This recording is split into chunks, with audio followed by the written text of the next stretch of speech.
어떤 사람이 비행기 조종사에게 물었습니다. 오늘 어디로 비행하실 겁니까? 그러자 조종사는 대답을 했습니다. 글쎄요, 목적지는 정해지지 않았습니다. 일단 비행기를 승객을 태우고 띄울 겁니다. 공중의 기류가 복잡하겠지만 가장 강력한 기류를 따라가다 보면 어딘가 도착하겠지요. 도착해보면 목적지를 알 수 있을 것입니다. 이렇게 말하는 조종사는 없을 겁니다. 그리고 그런 조종사가 비행하는 비행기를 탄 사람도 없겠죠. 그러나 이렇게 터무니없는 일이 가정 안에서는 얼마든지 일어날 수 있습니다. 스티븐 코비의 말입니다. 행복한 가정 생활이란 비행기를 조종하는 것과 같다. 그런 뜻이죠. 바람과 기후, 기계적 오차로 인하여 비행기는 목적지를 향하여 정확하게 날아가기는 매우 어렵습니다. 그러나 계속해서 목적지와 방향을 확인하고 기계적 오차를 줄여간다면 목적지에 도착할 수 있는 겁니다. 가정의 행복도 저절로 이루어지는 않는다는 거죠. 끊임없는 목표 설정과 방향 수정, 오차 수정을 통하여 이루어가는 작품, 그것이 바로 가정생활이다. 그런 얘기입니다. 불행하다고 느끼는 가정에는 대개 이유가 있다고 합니다. 그 이유가 주로 세 가지인데, 첫째는 가족 전체가 함께 지켜가는 원칙이 없다는 겁니다. 가정 안에 공통된 목표와 원칙이 없으면 가족 각자는 자기의 기준에 맞게 행동하기 때문에 소수의 가족이라 할지라도 상당히 많은 혼란이 생겨날 수밖에 없다는 거죠. 예를 들면 자기가 몇 시에 일어나야 되는지를 정확하게 아는 아이들이 많지 않다고 합니다. 엄마가 깨우는 시간이 일어나는 시간이기 때문에. 그래서 아침마다 아이를 깨우는 일이 전쟁이 되는 겁니다. 이래서는 안 된다는 거죠. 일어나야 할 시간이 원칙으로 정해져 있어야 한다. 그런 얘기입니다. 자기가 잠잔 침대, 이불을 정리하는 아이는 전 세계적으로 20%밖에 되지 않습니다. 자기가 입었던 옷을 빨래통에 넣는 아이는 더 희귀하죠. 왜 이렇게 되었을까요? 원칙을 세워주지 않았기 때문입니다. 그래서 대부분의 부모들은 자녀들에게 지쳐 있습니다. 그래서 화가 나면 말하죠. 내가 네 종이냐? 그런데 아이들을 그렇게 만든 게 누구냐? 부모죠. 아닙니다. 나는 말했어요. 가르쳤습니다. 아닙니다. 그때마다 명령하고 잔소리했을 뿐 아이와 충분한 대화를 통해서 어떤 원칙을 정하고 그 원칙을 지키겠다고 결정해 준 적은 없는 겁니다. 그러니까 일 생길 때마다 매번 이래라 저래라 명령하게 되면은 끝도 없는 거죠. 서로가 지칠 수밖에 없다는 겁니다. 이러지 말고 충분한 대화를 통해서 어떤 원칙을 정하고 그걸 지켜가도록 격려하고 그렇게 원칙을 세워나가면 가정의 많은 문제가 해결될 수 있다는 것입니다. 불행한 가정의 두 번째 특징은 가정의 불만족스러운 상황이 누구 때문이냐에 대하여 책임지는 사람이 없다는 거죠. 우리 가정의 문제는 말 안 듣는 애들 때문이죠. 내 마음 몰라주는 남편 때문입니다. 다 이렇게 누구에겐가 핑계를 댄다는 겁니다. 그러나 아닙니다. 나 때문이고 내가 방향을 잘 잡으면 가정은 얼마든지 제 길로 갈 수 있는 겁니다. 그러므로 누구 때문이라고 원망불평하지 말라는 거죠. 왜냐하면 화내는 것도 내 선택이고 불행의 책임도 나에게 있기 때문입니다. 나는 지금 이 상태에서 더 나은 가정을 만들어갈 수 있는 자유와 능력이 있다. 그리고 나는 언제나 내 가정을 더 좋은 가정으로 만들 수 있는 변화의 주체라고 하는 것을 확실히 믿어야 한다는 거예요. 세 번째 불행한 가정의 특징은 진지한 대화가 없다는 겁니다. 서로의 마음을 알려면 대화를 해야 되는데 불편한 것을 그대로 방치하고 만다는 거죠. 그래서는 안 되고 불편한 게 있으면 용기를 다하여 직면해서 대화를 해나가야 한다는 겁니다. 그런데 이 대화를 하는 가장 좋은 방법이 뭐냐? 나는 상대방을 잘 모른다. 백지라고 하는 상태에서 대화를 시작해야 되는데 똑똑한 부모들은 자녀와 대화를 할 때 미리 결론을 다 내리고 있다는 거죠. 그리고 어떻게 고쳐가려고만 대화를 하기 때문에 대화가 이루어지면 이루어질수록 갈등과 상처만 커져간다는 겁니다. 많은 부모님들이 자녀들에게 우리 얘기 좀 하자 그러면은 좋아요 아빠, 그래요 엄마. 애들이 그렇게 나오나요? 안 나오죠. 왜 또 무슨 얘기하려고 이러죠, 그죠? 이미 안다는 겁니다. 얘기를 시작하면 아빠 엄마는 자기들의 우리를 끌고 간다는 걸 아는 거죠.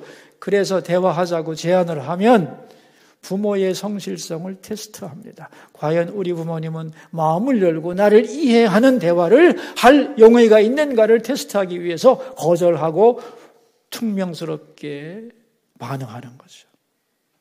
그때라도 내가 너에 대하여 진지한 마음을 가지고 있고 네 얘기를 들을 자세가 되어 있다는 태도를 보여주면 자녀들은 언제든지 마음을 열고 부모의 대화에 응하게 된다는 겁니다. 여러분, 우리가 다 알죠. 가정이란 하나님이 우리에게 주신 가장 소중한 축복의 장소라는 것, 그죠? 그러므로 우리는 내 가정은 언제든지 행복할 수 있다라고 하는 믿음을 가져야 하고 내 가정이 행복하지 않게 만드는 불행의 요소들을 하나하나 제거해 나가면 되는 것입니다. 오늘 본문 사무엘상 1장은 처음에는 불행했지만 나중에는 행복하게 된 가정을 소개하고 있습니다. 바로 엘가나라고 하는 사람의 가정인데 이 엘가나의 아내인 한나에게는 자녀가 없었습니다. 그래서 그 가정은 늘 갈등이 있었고 근심이 많았습니다. 불행했던 거죠. 그런데 여러분, 왜 하나님은 한나에게 자녀를 주지 않았을까요? 많은 분들이 이렇게 생각합니다.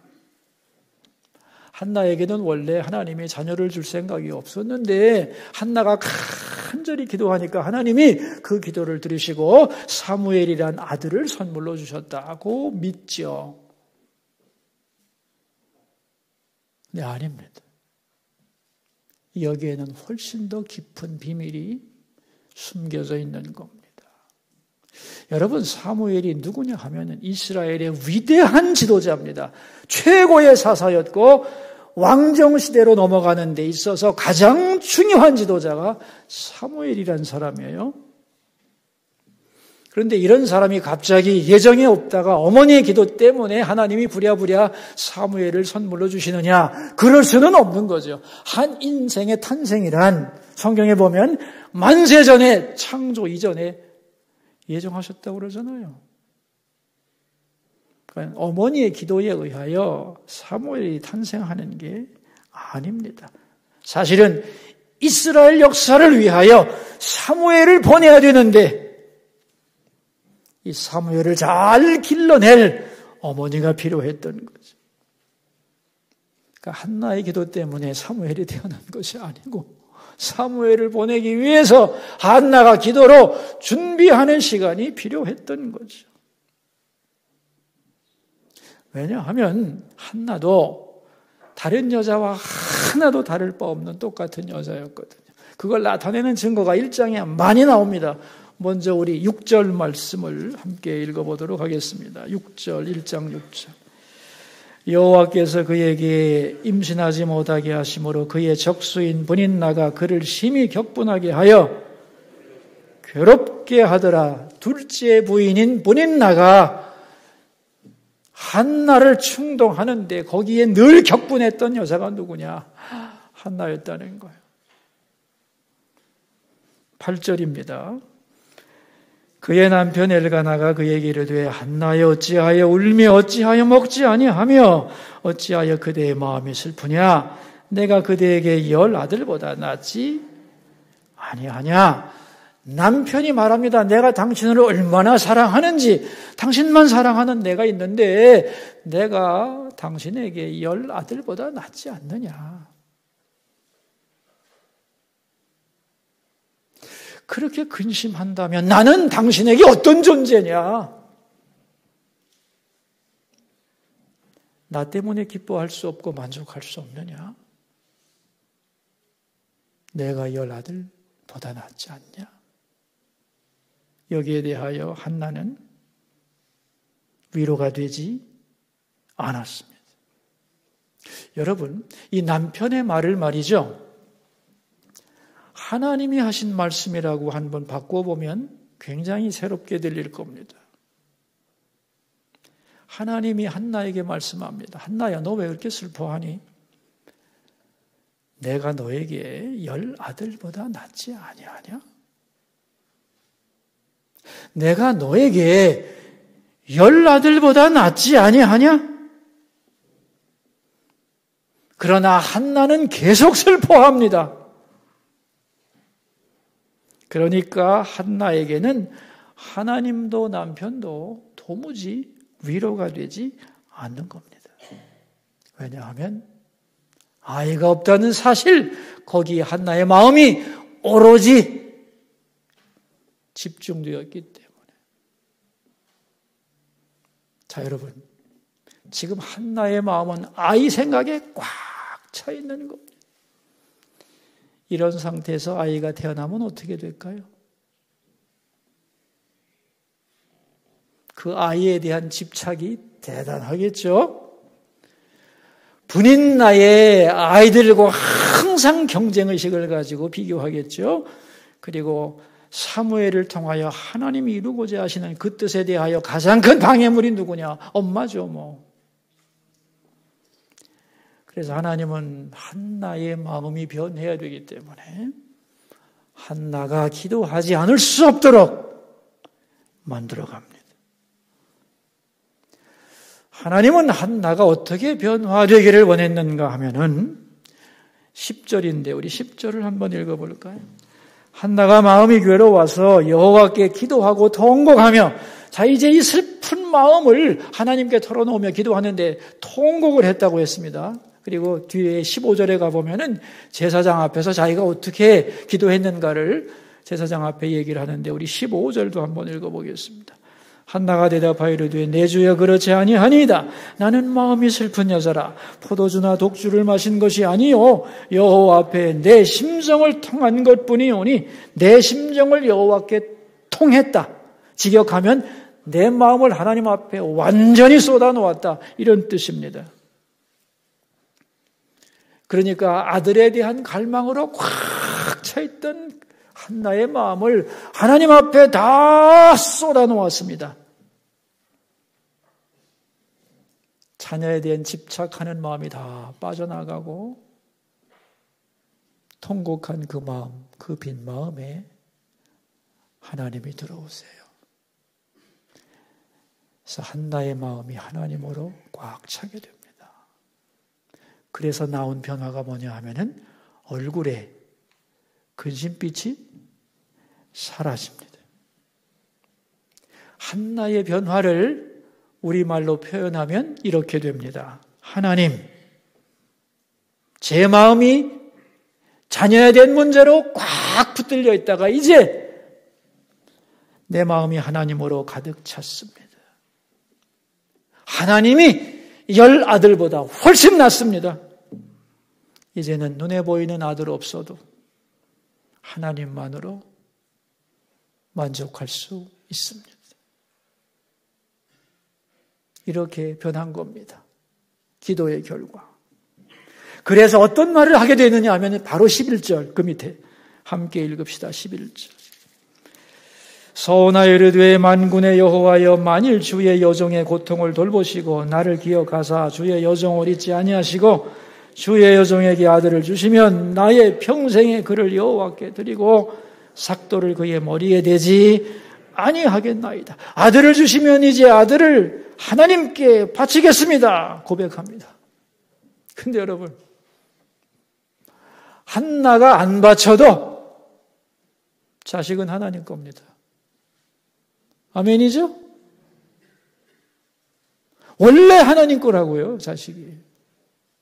근데 한나가 착각하고 있었죠. 자기 거라고. 근데 기도하면서 변한 겁니다. 아, 자식이 내게 아니라 하나님 거구나. 하나님의 것이라는 걸 인정하게 됐죠. 그러면서 자식에 대한 집착에서 벗어납니다. 자, 이제 준비가 된 겁니다. 믿음으로 자식을 기를 수 있는 어머니가 준비된 거죠. 그에게 하나님은 사무엘을 선물로 주십니다. 자, 이렇게 해서 사무엘을 받은 한나는 약속대로 사무엘을 성전에 바치게 되는데 오늘 바로 내용이 그 얘기입니다. 제사장 앞에 와서 하는 말 27절 같이 읽겠습니다. 이 아이를 위하여 내가 기도하였더니 내가 구하여 기도한 말을 여호와께서 내게 허락하신지라. 이 말씀 속에 자녀에 대한 부모의 신앙 고백이 들어있는 겁니다. 자녀란 누구냐는 거예요. 기도하여 얻은 선물. 하나님이 내게 주신 최고의 선물. 그것이 바로 자녀입니다. 아멘인가요? 성경적 교육 철학. 이스라엘 사람들이 교육의 1번으로 치는 것이 성경적 교육 철학 넘버1인데 그 내용이 뭐냐 하면은 자녀는 내 것이 아니고 하나님의 것이다. 이것입니다. 자녀는 내 것이 아니고 하나님의 것이다. 자, 이게 자녀에게는 어떻게 들려오는가 하면 나는 하나님의 것이다. 이거요. 이것이 인간이 맨 먼저 깨닫고 배워야 되는 자기 가치에 대한 고백입니다. 이 고백이 없이 아무리 좋은 교육을 시켜준다고 해도 자녀는 내가 누군가를 모르게 되어 있습니다. 그래서 부모는 뭘 가르쳐 줘야 되느냐? 자녀에게 너는 하나님의 것이다. 아, 그렇구나. 내가 하나님의 것이구나. 그래서 부모님은 그 고백을 계속 하는 거죠. 너는 내가 하나님께로부터 받은 최고의 선물인데 너를 세상에 보내신 분은 하나님인데 아빠 엄마에게 맡겨주신 분이 하나님인데 나는 너를 기도해서 낳았고 너를 오늘 위해서 기도하고 있고 너 때문에 하나님께 감사하고 나는 너 때문에 행복하다. 여러분, 이 부모님의 고백이 자녀의 가슴판에 새겨지면 그 자녀는 절대로 잘못되지 않습니다. 비록 잘못된 곳에 빠진다 할지라도 내가 누군지를 알기에 갈등하고 거기서 벗어나게 되는 거죠. 그리고 부모님의 이 가르침과 고백이 자녀를 진정으로 행복하게 만들어주는 겁니다. 내가 누군지, 얼마나 소중한 존재인지 자기 존재 가치를 확인해 주기 때문이죠. 그래서 내 자녀는 하나님의 것이다. 이 고백이 그렇게 중요한 것이고 이 고백을 우리는 자녀들에게 가르쳐야만 하는 거죠. 자, 이제 내 자녀가 하나님의 것이기 때문에 이 자녀를 어떻게 길러가야 되느냐? 24절입니다. 함께 읽읍시다. 젖을 후에 그를 데리고 올라갈새 수소 3마리와 밀가루 1에바와 포도주 1가죽부대를 가지고 실로 여호와의 집에 나갔는데 아이가 어리더라. 아이를 데리고 어디로 갔다고요? 어디로 갔어요? 여호와의 집에 하나님의 집으로 갔습니다. 여러분, 우리 자녀들은 어디서 자라야 하나요? 우리 자녀들을 잘 자라게 하기 위해서 부모는 자녀를 어디로 데리고 가야 합니까? 하나님의 집으로 데리고가야 되는 거예요. 거기서 하나님의 말씀으로 양육돼야 되기 때문에. 그래서 성경적 교육 철학 넘버 2, 아이의 진정한 스승은 성경뿐이다. 아멘. 그래서 하나님의 집으로 가서 하나님의 말씀으로 하나님의 소유된 내 자녀를 가르쳐야 한다. 이런 얘기죠. 그래서 믿음의 부모들은 언제든지 교육의 근거를 성경에 두는 겁니다. 나의 상식과 지식과 세상의 가치관으로 자녀들을 가르치는 게 아니고, 봐라. 성경에 이렇게 말씀했잖니? 그러므로 이런 일을 해야 되는 것이고, 성경이 이렇게 하지 말라고 했으니까 이런 일은 하면 안 된다고 가치 기준을 성경에 두고 얘기해야 되는 것이죠. 아이고, 개인의 종교는 자유 아닙니까? 어릴 때 그냥 강요하지 말고 내버려 뒀다가 지가 선택할 만하면 그때 자기가 스스로 선택하게 두는 것이 인격적으로 자녀를 대하는 거 아닌가요? 이런 생각을 하는 사람들이 많은데 잘못입니다, 여러분. 종교는 어릴 때 가르치는 것입니다. 아무 때가 묻지 않은 순수한 영혼일 때 그에게 하나님을 가르쳐야 되는 거죠. 부모가 그럴 때 아무 거부감 없이 자녀는 내가 하나님의 것임을, 하나님이 우리 부모님에게 나를 보내셨음을 믿고 받아들이는 신앙의 터전이 생겨나게 되는 거란 말이죠. 진정한 교육은 논리와 설득 이전에 훈련에 의하는 것입니다.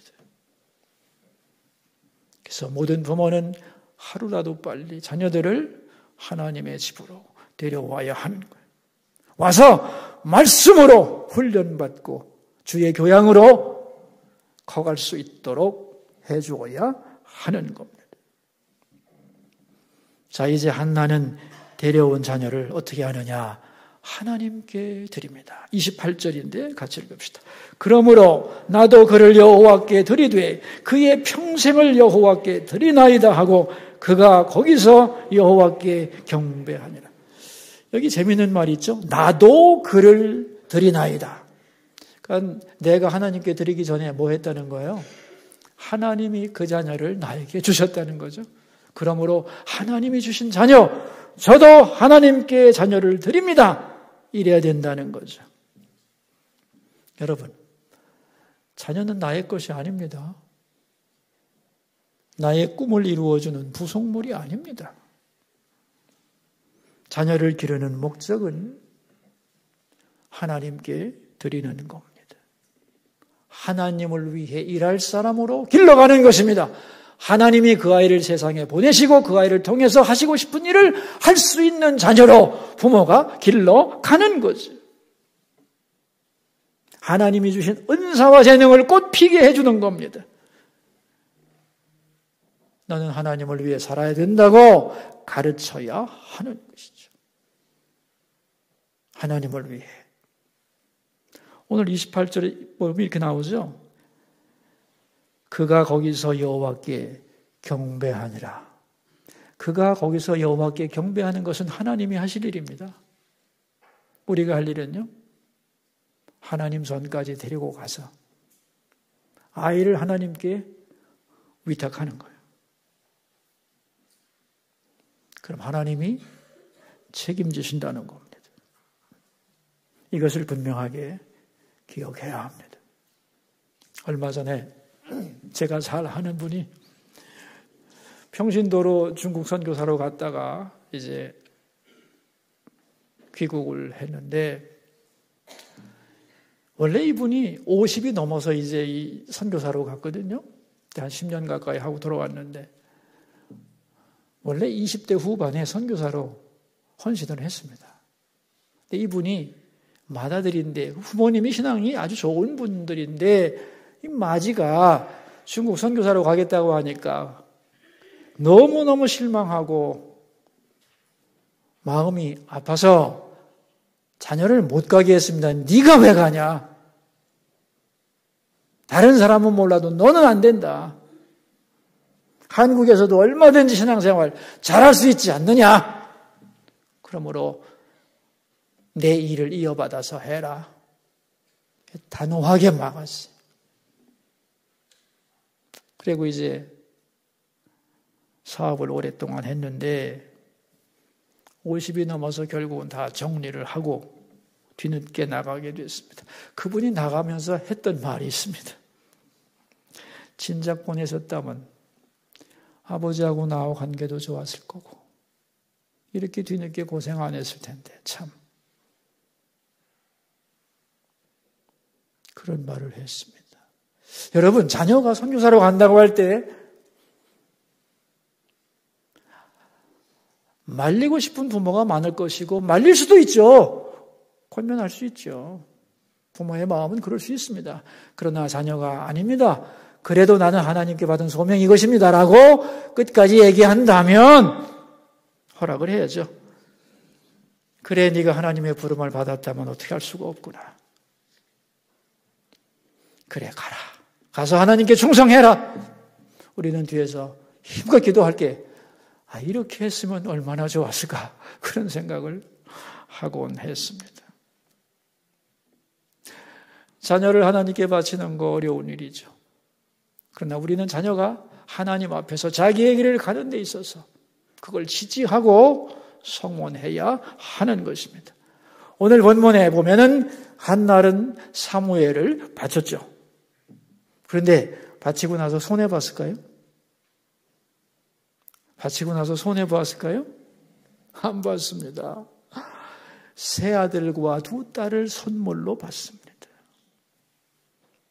하나님께 바치는 것은 손해보는 일 절대로 없습니다.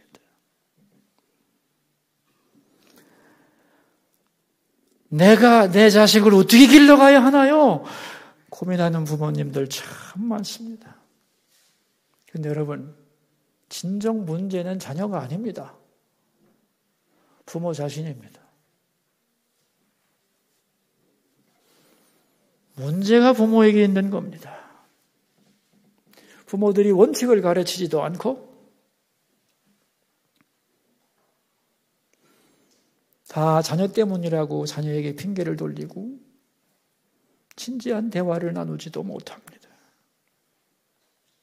그리고 자녀를 내 것으로 생각합니다. 그리고 내 입맛에 맞는 사람으로, 내가 원하는 사람으로 길러가려고 하는 거죠. 그런 나의 자세를 하나님 앞에 다시 한번 비춰 보아야 합니다. 이것이 맞는 것인지 아니면 하나님의 뜻이 어디에 있는지를. 이탈리아의 작은 예배당 안에서 한 여자가 울고 있었습니다. 점점 크게 통곡하는 이 여자를 보고 나이 많은 감독이 지나다가 이 여자를 보고 질문을 했습니다. 부인, 왜 우십니까? 그러자 여인은 눈물을 주체하지 못하고 울면서 대답합니다. 내 아들이 타락했습니다. 방종하고 있습니다. 이단에 빠졌습니다. 그러자 늙은 감독은 손수건을 꺼내어 그 여인에게 주면서 눈물을 닦으라고 하고 이렇게 말했습니다. 부인, 자녀 문제로 낙심하지 마세요. 눈물로 기도하는 어머니의 자식은 망하지 않습니다. 그 눈물로 기도하던 여인이 바로 성 어거스틴의 어머니 모니카였습니다. 그 어머니의 눈물은 응답이 되었고 어거스틴은 돌아와서 기독교 역사의 가장 중요한 사람으로 크게 하나님을 위해 일하게 되었습니다. 자, 여러분, 이제 우리 대답을 합시다. 내 자녀는 누구 겁니까? 대답하세요. 내 자녀는 누구 겁니까? 하나님의 것입니다. 하나님의 것입니다. 그러므로 하나님의 전에서 말씀으로 양육되도록 하나님께 바치는 겁니다. 나머지는 하나님이 알아서 하실 겁니다. 자녀로 인하여 염려하는 마음을 다 내려놓고 염려를 기도로 바꾸고 하나님으로 인하여 기뻐하기를 바랍니다. 자녀로 인하여 근심하는 대신 하나님으로 인하여 기뻐하며 자녀를 위해 기도할 수 있기를 바랍니다. 그럴 때 자녀를 향한 가장 좋은 길을 하나님이 보여줄 것입니다. 그리고 우리 자녀들은 하나님의 사람으로 서게 될 겁니다. 이 은혜가 함께 하시기를 축원합니다.